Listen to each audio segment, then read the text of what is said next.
This is One on One.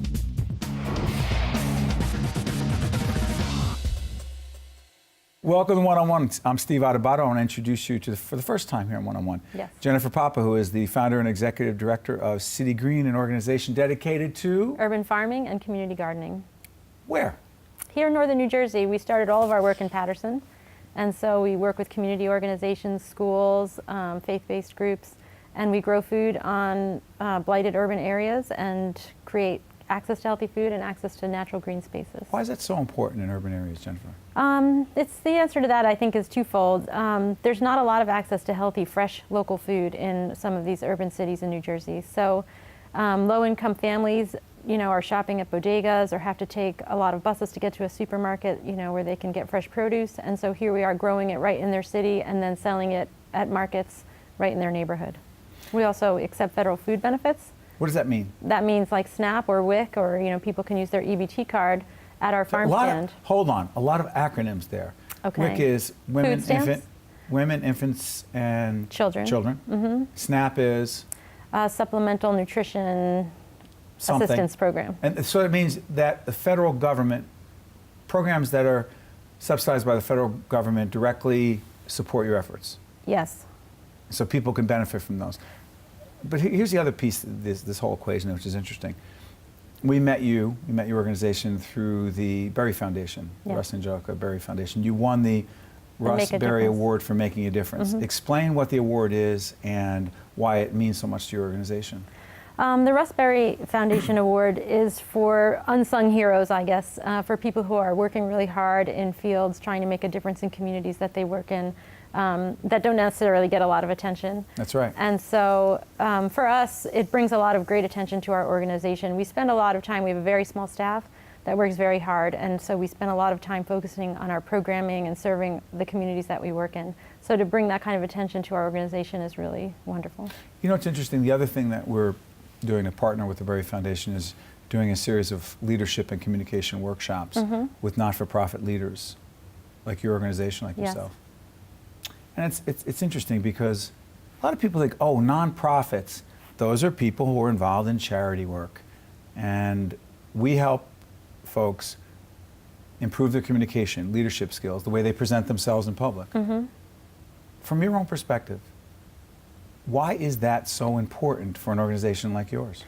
It's super important because that is telling our stories and sharing the stories of the people that we impact and the work that we do is probably the best way to gain support for our work and for getting people to understand, the issues that we're working on. And so, being able to get some professional coaching in how to tell those stories and how to share that passion that we all feel when we're working in the field, it's priceless, really. Explain to folks in that context, Jennifer, where your money comes from, because that is why telling this story is so critical.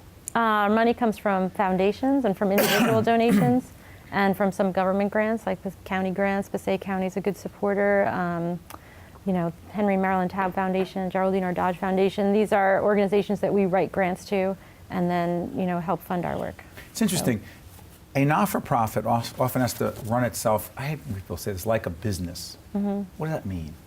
Well, it means that besides just focusing on the needs in the community that we're trying to address, we also have to make the payroll or, deal with human resources and pay rent and things like that. So no one's throwing money at you because you're doing good things. No one says, oh, you're really nice people, here's a bunch of money for, just because we like you. It doesn't happen that way. It doesn't happen that way, no. Although individuals sometimes happen that way. Individual donors, they get involved, they volunteer, they see firsthand the impact of your work, and sometimes they'll, be inspired to donate to the organization that way. Talk about making a difference. Dirt to Table, that Dirt to Table initiative, what is it? Why is it so important? Well, do you mean specifically our educational program, Dirt to what Table? is that? So Dirt to Table is our after-school and summer garden program where we're working with children. We bring them up to our learning garden in Paterson Eastside Park. Actually, do we have any pictures of that, team? Can we show some pictures as we're talking about it? Go ahead.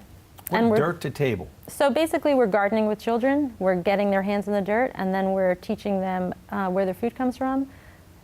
Why is that important? Well, because if you don't have any connection to your food, you don't understand why it's healthy for you. You ask a kid, like, what did they eat for breakfast and where it came from, and they think it came out of a box and came from a supermarket, and they don't really know the whole story. And so to really understand and make healthy choices and understand the environmental impacts and things like that as they grow up, it's really important for kids to have that experience. I'm often fascinated as to where, excuse me, the passion comes from for people who lead nonprofits. Where does your passion come from for this particular, I'm not even going to say topic, but cause? Where does your passion come from for this cause? I think it comes from a deep belief in the power of beauty to change a community. I think people are inspired when they see beautiful things. I think that nature is inspiring. And I think that it comes from a real belief in food justice. Food justice. Meaning that everybody should have access to healthy food, and it shouldn't be, you know, a right of privileged people to be able to shop at a farmer's market and know their farmer and taste local healthy food, you know, that's organically grown, that's picked right when it's ripe. You know, it shouldn't be that only low-income families have to deal with processed food, old food. You know, we talk to people who say in the bodegas they shop in that the meat is green and the veggies are brown. You know what I mean? Like they're not. And some of us take for granted that that would never happen. A lot of communities take that for granted, yeah. And you say? And I say that everybody should have that opportunity. And the greatest impact you feel you're having today is? I think that the greatest impact is, I guess, getting community members to realize that there are other options and to help be a part of the change themselves. So, how does that feel? It feels really great. But still a long way to go. A long way to go. It's hard work. It's challenging work. There's a lot of obstacles. You know, it's hard to work in some of these city neighborhoods. It's hard to navigate the political system sometimes. Politics in New Jersey and the United States of America, how dare you Easy, imply right? that? But that's another reason why the leadership equation is so important, and being able to communicate your message. Yeah. I mean, the so cities we important. work in are super supportive, but you know, we're coming at it from one perspective and they're coming at it from another, and they support our work, but sometimes there's, you know, a lot of obstacles in the way. That's why I have to keep fighting a good fight. Jennifer Papa is the founder, which is even, being the executive director is one thing, but being the founder. Then your heart and soul is in it. You're all in, aren't you? I'm all in. Of Yeah. City Green. Keep up the good work. That's why the Rustberry folks recognizing you, the foundation, Thank you very was the much. right choice. Thank you very much. Thanks for having me. See you soon. Stay with us. We'll be right back on One-on-One right after this. Thank you. One-on-One with Steve Adubato has been a production of the Caucus Educational Corporation, celebrating 25 years of broadcast excellence. Funding for this edition of One-on-One with Steve Adubato has been provided by the Russell Berry Foundation, Caldwell College, the Fidelco Group, Fedway Associates, New Jersey Sharing Network, Kessler Foundation, and by the Healthcare Foundation of New Jersey, founded by the Jewish community. Transportation provided by Airbrook Limousine, serving the metropolitan New York, New Jersey area. One-on-One with Steve Adubato has been produced in partnership with St. Joseph's Healthcare System.